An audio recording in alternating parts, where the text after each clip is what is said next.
तो आज हम रियल एस्टेट निवेश से जुड़ी जानकारी का गहराई से विश्लेषण करते हैं।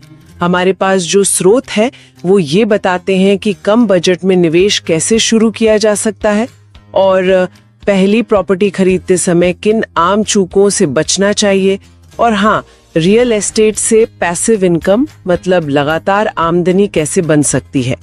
मकसद सीधा है, इन स्रोतों से जो काम की बातें हैं उन्हें निकालना, ताकि रियल एस्टेट निवेश की दुनिया थोड़ी और साफ हो सके। तो चलिए शुरू करते हैं। पहला सवाल यही आता है कि क्या सच में कम पैसों में रियल एस्टेट में निवेश हो सकता है?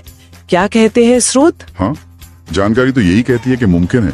एक तरीका है माइक्रो इन्वेस्टमेंट, जैसे जमीन के छोटे टुकड़े खरीदना या शायद टियर 2 शहरों में सस्ते फ्लैट्स देखना। एक और जिक्र है साझेदारी का, मतलब दोस्तों या परिवार के साथ मिलकर कोई प्रॉपर्टी ले ली। और अगर सीधी प्रॉपर्टी नहीं खरीदनी तो फिर REITs यानी रियल एस्टेट इन्वेस्टमेंट ट्रस्ट का भी जिक्र है। ये एक तरह से म्यूचुअल फंड जैसी है ना। हाँ बिल्कुल, इनमें पैसा सीधे प्रॉपर्टीज या मॉर्गेज में लगता है, तो छोटे निवेशक भी बड़े प्रोजेक्ट्स का हिस्सा बन सकते हैं। हाँ, और लोकेशन पे खास जोर दिया गया है, मतलब उभरते हुए इलाके जहाँ विकास हो रहा हो। सही कहा। और यहीं पर एक दिलचस्प बात आती है होम लोन और EMI प्लान की। सिर्फ कम ब्याज दर देखना ही काफी नहीं होता है। विश्लेषण ये दिखाते हैं कि लोन की अवधि और आपकी EMI आपके महीने की कमाई के कितने हिस्से में है, ये देखना बहुत जरूरी है। अक्सर लोग इसमें चूक जाते हैं। ये तो अहम नुकता है। अच्छा, तो कम बजट में रास्ते तो हैं, पर पहली बार प्रॉपर्टी लेते वक्त गलतियां भी हो जाती हैं।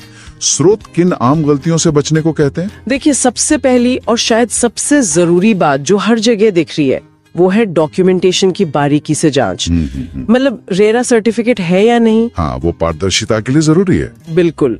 टाइटल डीड साफ है, प्रॉपर्टी पर कोई पुराना लोन या कोई कानूनी पेंच तो नहीं फंसा, ये सब देखना।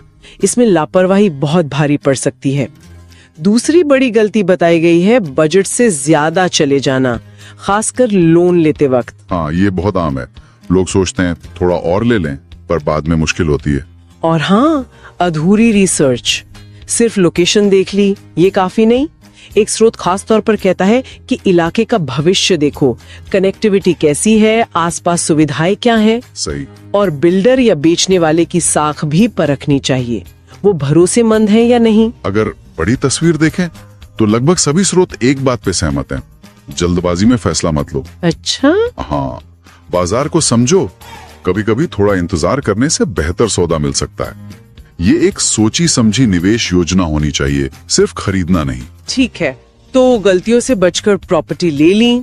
अब आते हैं उस बात पर जो कई लोग जानना चाहते हैं, पैसिव इनकम, रियल एस्टेट से नियमित आय कैसे बनाएं? क्या आइडियाज है स्रोतों में? सबसे आम तो वही है प्रॉपर्टी किराए पर देना, चाहे रहने के लिए हो या दुकान ऑफिस। हाँ, वो स्टैंडर्ड तरीका है। फिर फ्लिपिंग का भी जिक्र है, मतलब सस्ते में लेकर ठीक ठाक करके मुनाफे पर बेच देना। हाँ, फ्लिपिंग है, लेकिन उसमें रिस्क थोड़ा ज्यादा है ना। अब मार्केट की समझ चाहिए और पैसा भी लगता है मरम्मत वगैरह में। सही कहा। और कमर्शियल प्रॉपर्टी जैसे ऑफिस स्पेस या दुकान, इनसे अक्सर रिटर्न बेहतर मिल सकता है, ऐसा कुछ रिपोर्ट्स कहती हैं। हाँ, मिल सकता है। और आजकल एक नया ट्रेंड जो दिख रहा है वो है होम स्टे या शॉर्ट टर्म रेंटल, जैसे Airbnb वगैरह, खासकर टूरिस्ट जगहों पर। हाँ, ये विकल्प दिलचस्प तो हैं, पर विश्लेषण ये भी साफ करते हैं कि हर मॉडल के अपने चैलेंज हैं। ऐसा नहीं कि बस पैसा आता रहेगा। अच्छा, जैसे किराए पर देने में सही किराएदार ढूंढना, प्रॉपर्टी का रख रखाव लगातार का काम है। बुकिंग मैनेजमेंट, साफ सफाई का लगातार ध्यान रखना, तो ये सिर्फ आय नहीं, इसमें मैनेजमेंट और आपका समय भी लगता है। स्रोत कहते हैं कि अपनी क्षमता देखकर चुनें। बात तो सही है। तो इस पूरी चर्चा का सार क्या निकालें? मुझे तो लगता है कि रियल एस्टेट निवेश अगर सावधानी से, पूरी रिसर्च और सही प्लानिंग के साथ किया जाए तो फायदेमंद हो सकता है, कम बजट में भी। बिल्कुल सही।